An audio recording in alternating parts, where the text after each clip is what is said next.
అస్సలాము అలైకుం వరహమతుల్లాహి వబరకాతుహు. Hi hello welcome to my channel అండి. ఈరోజు అయితే ఇంకా నేను చాలామంది ఇడ్లీలు కొద్దిగా గట్టిగా వస్తున్నాయి అని చెప్తూ ఉంటారు కదా. అయితే మనకు ఇడ్లీలు గట్టిగా రాకుండా మనము మిక్సీలోనే, గ్రైండర్లో అయితే 100% మెత్తగా వస్తాయి, మిక్సీలో అయితే చాలామంది గట్టిగా వస్తాయి అని చెప్తూ ఉంటారు. మిక్సీలో మనకు గట్టిగా రాకుండా ఉండాలంటే పప్పు అనేది మనము ఎంత నానబెడితే అంత బెటర్ అండి. నేను ఉదయం నానబెట్టేశాను పప్పుని, చూస్తున్నారు కదా. పప్పు బాగా నానాలి. ఇంత బాగా పప్పు నానింది అనుకోండి, మనకు రుబ్బు అనేది బాగా వస్తుంది. మనం ఎలాగ వేయాలి అనేది చూపిస్తున్నాను నేను ఇప్పుడు. 1-2 సార్లు శుభ్రంగా కడుక్కున్న మినపప్పుని ఒక మిక్సీ జార్ తీసుకొని, ఆ మిక్సీ జార్లో మనము ఇలాగా కొద్దిగా పప్పు వేసి కొద్దిగా వాటర్ యాడ్ చేసి మనం గ్రైండ్ చేద్దాం.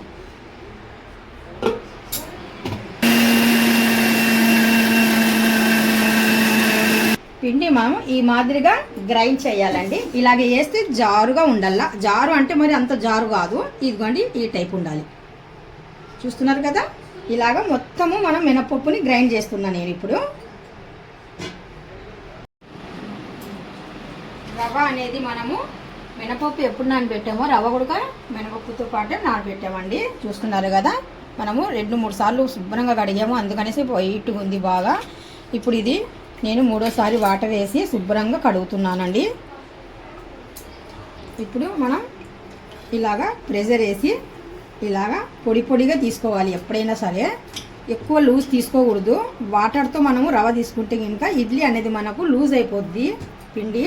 అందుకనేసి కొద్దిగా చూసుకొని మనం జాగ్రత్తగా పిండిని ఇలాగా, అంటే రవ్వని ఇలాగ ప్రెషర్ వేసి పొడిగా మొత్తము రవ్వని ఇలాగే తీసుకొని మినపప్పు మిశ్రమంలో కలపాలి.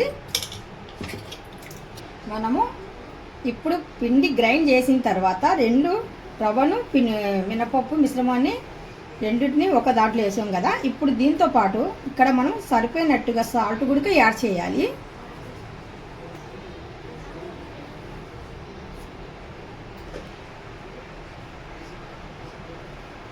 సాల్ట్తో పాటు మీరు ఏం చేస్తారంటే కొద్దిగా సోడాను కూడా యాడ్ చేయండి. తినే సోడా పొడి, సోడా అంటారు కదా.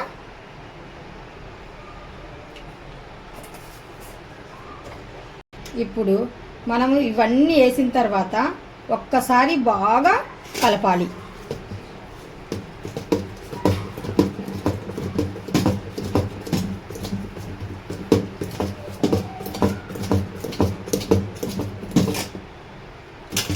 చూస్తున్నారు కదా, కలిపిన తర్వాత ఇలా చెక్ చేయండి.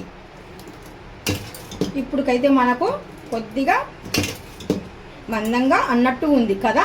మనం సాల్ట్, సోడా, ఉప్పు 2 వేసాం కదా. ఉదయం లోపు ఇది కొద్దిగా వాటర్ టైప్ అయిపోతుంది. సాల్ట్ వేసిన వెంటనే వాటర్ టైప్ అయిపోతుంది. మనకు ఇడ్లీకి పర్ఫెక్ట్గా వస్తుంది. పిండి కూడా బాగా పొంగుతుంది. ఈ కలిపి పెట్టిన పిండిని గాలి ఆరకుండా మంచి కవర్ అయ్యే మూత మూసి వదిలేద్దాం. ఉదయం లోపు మనకు పిండి ఇప్పుడు బాగా చూడండి ఎంతవరకు ఉంది పిండి. మనకు పిండి బాగా పొంగింది అనుకోండి, మెత్తగా దూదిల్లాగా వస్తాయి ఇడ్లీలు. చూస్తున్నారు కదా, ఇప్పుడు పిండి మనం ఇలా కలిపేసి వదిలేస్తున్నాము. కవర్ మూసి చూపిస్తాను చూడండి.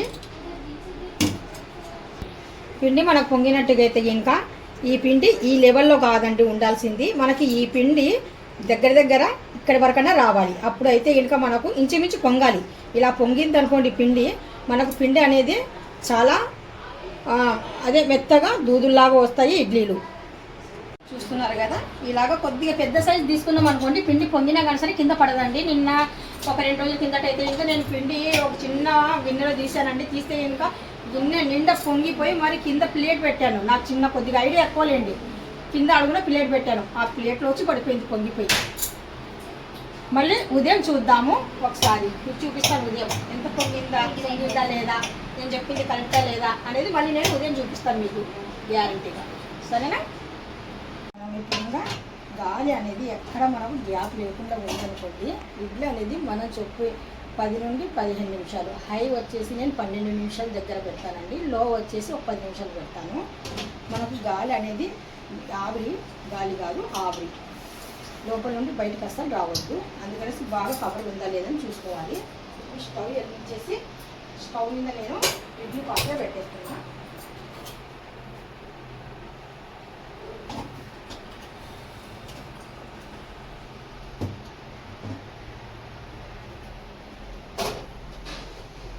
ఇడ్లీ పాత్ర పెట్టిన తర్వాత మనం టైం అనేది పర్ఫెక్ట్గా చూసుకోవాలి. హై పెట్టాం కదా ఇప్పుడు స్టార్టింగ్లో, హై పెట్టినప్పుడు ఈ టైం అనేది మనకు 10 నుండి 12 నిమిషాలు హైలో ఉండాలి అనేసి మనం టైం చూసుకోవాలి.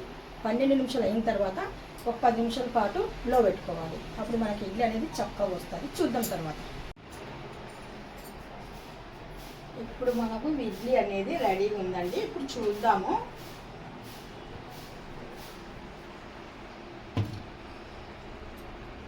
స్టవ్ ఆపిన తర్వాత ఒక 2 నిమిషాల పాటు నేను మూత తీయకుండా అలాగే వదిలేసాను. అంటే ఆవిరి బాగుంటుంది కదా, ఆవిరి పట్టాలి బాగా అనేసి. ఇప్పుడు తీస్తున్నానండి. చూడండి ఎంత చక్కగా వచ్చాయో చూడండి.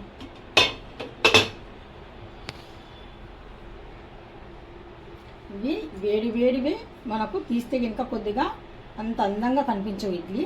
కొద్దిగా ఒక్కొక్క ప్లేట్ తీసి సపరేట్గా పెట్టి కొద్దిగా చల్లగా అయిన తర్వాత తీసామనుకోండి ఇడ్లీ చక్కగా కనిపిస్తుంది. ఇప్పుడు 1 by 1 ప్లేట్లు సపరేట్గా తీద్దాం, సరేనా?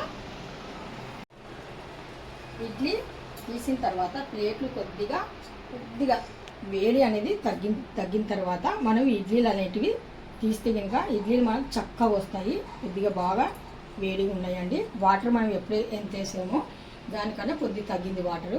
ఈ గిన్నె అయితే చాలా పర్ఫెక్ట్గా ఉందండి ఇడ్లీ పాత్ర మనకు. లేకపోతే కనుక పైన ఉన్న ఈ కింద ఉన్న వాటర్ కింద ప్లేట్లోకి వచ్చేసేది ఫస్ట్ పాత్ర ఉన్నప్పుడు. ఇప్పుడు ఈ కొత్తది తెచ్చాను కదా, అలాగే అయితే ఎక్కడ అవ్వడం లేదు.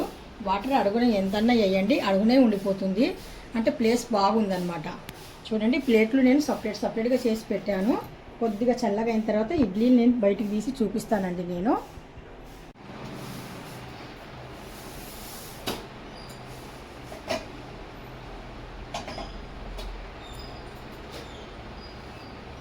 ఇప్పుడు చూద్దాము. కొద్దిగా చల్లగా అయ్యాయి.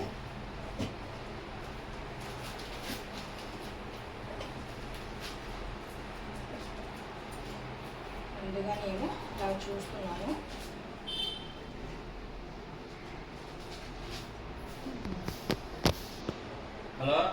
చూస్తున్నారు కదా, కొద్దిగా చల్లగా అయినాక మనం తీసామనుకోండి ఇడ్లీ అనేది నీట్గా వస్తుంది మనకు. చూపిస్తున్నాను చూడండి.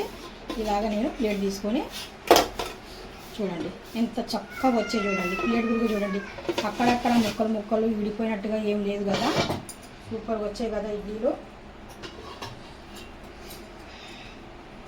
చూడండి ఎక్కడైనా కానీ సరే పచ్చిగా వాటర్గా అలా లేకుండా నీట్గా వచ్చాయి.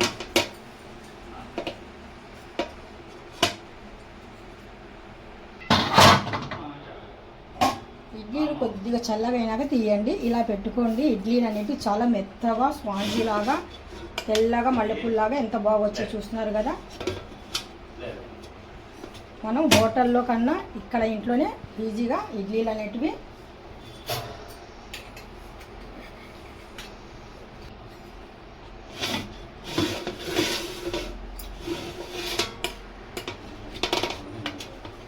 తీసిన తర్వాత ప్లేట్ అనేది ఇలా తిరిగేస్తే చాలండి. చక్కగా ఇడ్లీలు అనేటివి వచ్చేస్తున్నాయి. చూస్తున్నారు కదా మీరే ఎంత బాగా వచ్చాయో చూడండి.